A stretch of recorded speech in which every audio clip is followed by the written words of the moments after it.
Amerika Birləşmiş Ştatlarının Maliyyə Nazirliyi Açıq Dənizdə ki, Rusiya və İranın xam neft məhsullarına qoyduğu sanksiyanı aradan qaldırıb, Rusiya onsuz da Amerika Birləşmiş Ştatları prezidenti Donald Trump, Rusiya prezidenti Vladimir Putin'i dəfələrlə sözə baxmasa da elə deyil, dost adlandırıb.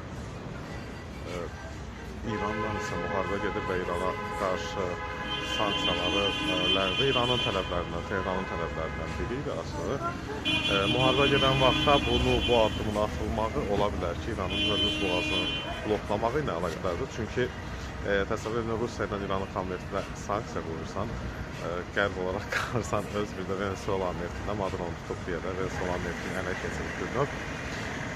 Rusiya ilə İran neftindən sanksiyaları ləğv edir ki, sonuçta onların satışı olsun və neftin qiyməti kəlləsi artaq qalxmasın və iqtisadi böhranı nətərsə aradan qaldırmağa çalışır məncə.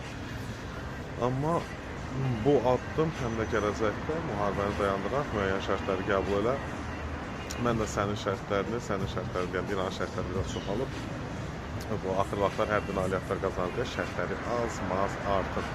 Axırda bunlar nüvə proqramı, İranın raket proqramı, İranın proksi qüvvələri söhbət Husilərdən, Həmasdan, yəni ki, Fələstindən, Qəzza zolağından, Yəməndən, Hizbullahdan, Livandan gedir. Bunlardan yəni əlinizi çəkin, bizi rahat buraxın. Biz də Hörmüz boğazının blokad edilməsi, müharibəyə dayandıraq və s. Belə şərtlər gedir, görək gələcəkdə yaxın günlərdə nə olacaq.